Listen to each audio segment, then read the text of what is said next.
everyone, I'm back with the astrology weather report for the week of August 21st to the 27th. Of course, the big news this week is the total solar eclipse. It affects all of us, even if you don't live where you can actually see it. Where I live, there's a partial eclipse, but it was really cloudy. I was lucky enough to go outside, and I was kind of looking, and it was all cloudy, and there was a break in the clouds. And I did look at it for 2 seconds with my bare eyes, but then I quickly looked away because I was like, no, I don't want to go blind. And all I really saw was brightness and then an arc, because it was only like, I think it was 75% covered here, but I didn't want to risk any more. And then by the time I went and got the welding stuff, or went to go get the welding, the clouds were all covered up again. So most people here didn't see it, but I hope if you were somewhere where you could see the eclipse that you actually saw it. My older brother drove down to Idaho, and he took his family and they went camping, and they took great photos, so they saw the total eclipse. So very cool, very exciting.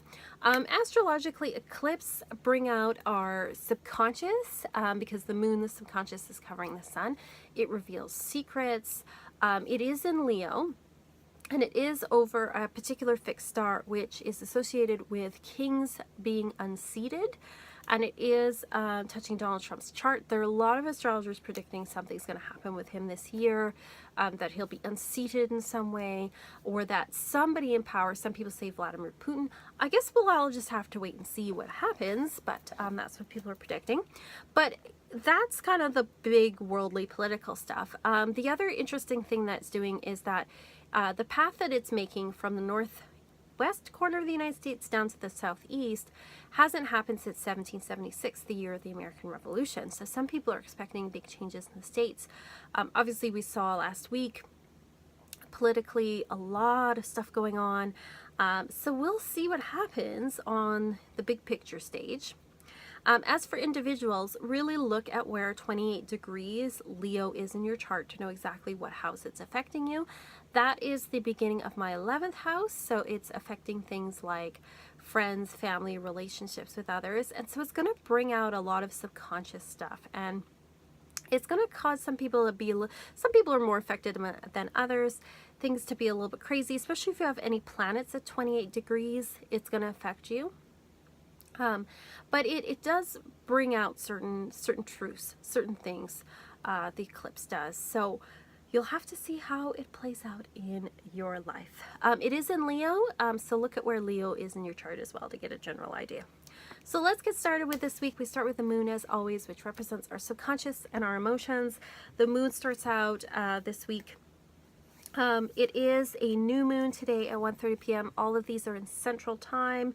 The moon had a void, of course, and then it went into Virgo at 3:25 p.m. today, Monday the 21st.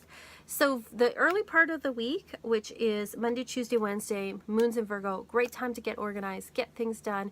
It's the new moon, good time to set some intentions, especially with the solar eclipse. Think about long-term plans.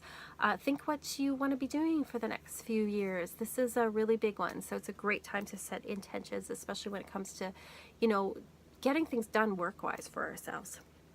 The moon has a void at 3:02 p.m. on Wednesday, August 23rd, and then goes into Libra at 8:05 p.m. Central, and stays in there till Saturday. So Wednesday, Thursday, Friday, good time for, not so much, it's a little more relaxing than the early part of this week. It's a good time for relationships with others, for being in harmony with others, getting together with people, maybe not in large groups, but one-on-one.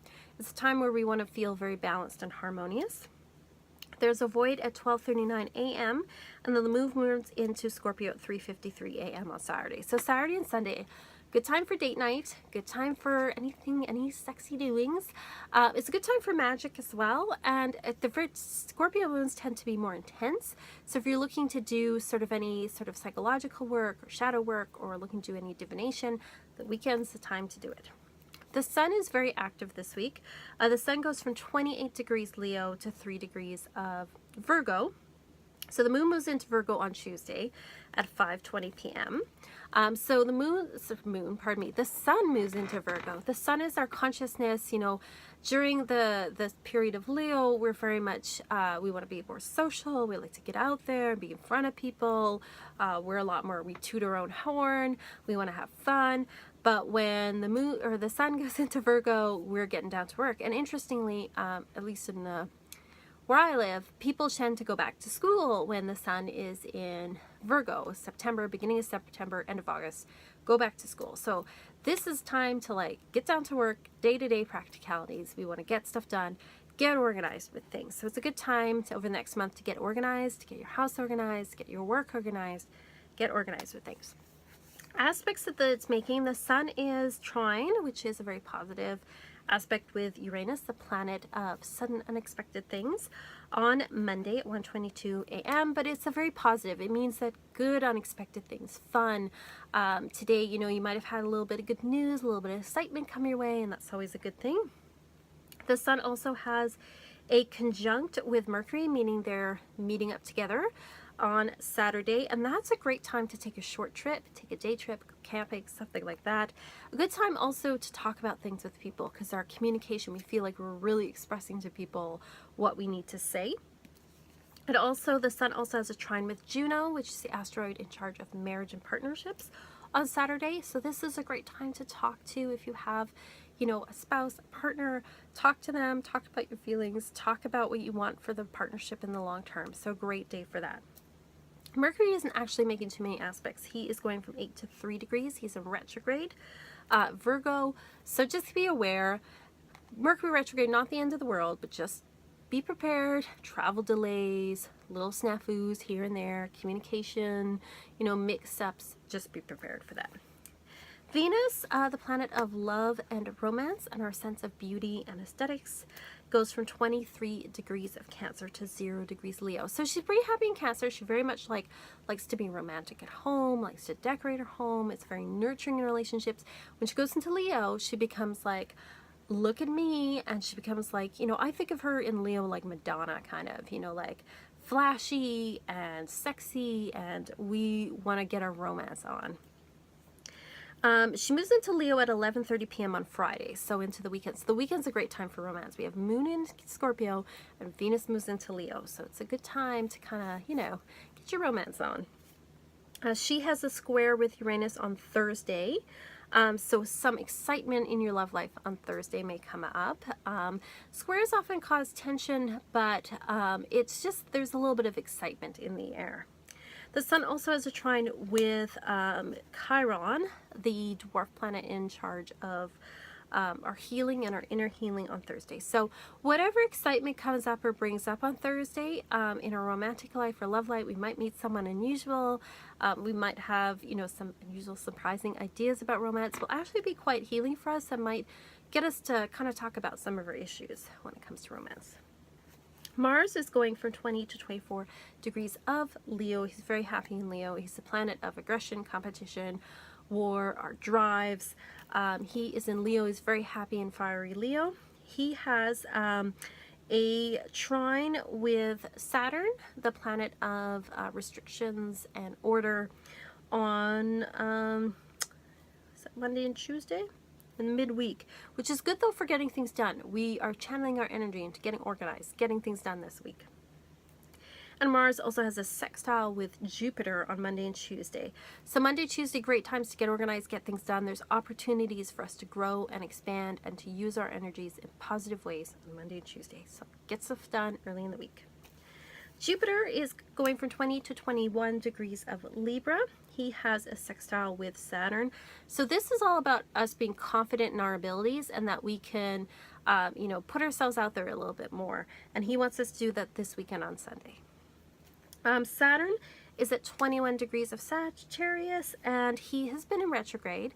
So he's slowed down, and now he's going direct. He's moving forward again at 7:08 a.m. on Friday. So if you want to get organized and get work done, if you want to start to, you know, sort of make some progress in some of the long-term areas you're working at, it's showing it'll be a little easier for you next week than it was this week to get stuff done. There's not a lot of other stuff going on with the bigger planets.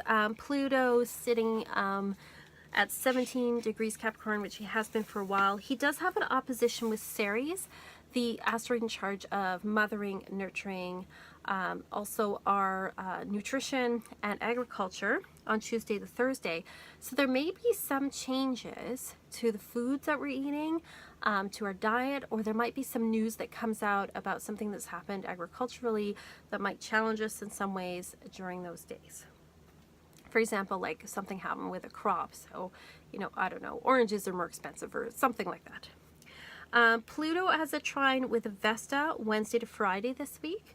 So there's opportunities for us to transform and change our home, transform and change our spiritual life. Ceres is going from 17 to 19 degrees of Cancer, and she has a sextile with Vesta Wednesday this week. So opportunities for us to look at how we're organizing our nutrition and our home space. So some changes around the home, like around diet and thing. If you're thinking about changing up your diet, midweek's a good time to do it. And then Juno's going direct. She was in retrograde. She's now moving forward at 2 degrees of Capricorn this week on Saturday. So whereas, you know, when she was retrograde, old issues may have come up in your partnership, in your relationship, in your marriage that you were examining. She'll start to move forward again. She'll start to make progress again, you know, Saturday. So as we move forward. So that's what I'm seeing astrologically for the weather this week. You know, like I said, the eclipse is kind of the big news that everyone's talking about right now, and it certainly is. You know, as we've seen, things have gone kind of kablooey in the news, with lots of stuff happening all over the world. So, you know, let me know, how has the eclipse kind of affected you? Did you have, like, have you had any kind of strange stuff come up during the past, you know, few days or so? Let me know. Like and subscribe. I hope you all have a wonderful week. Talk to you later.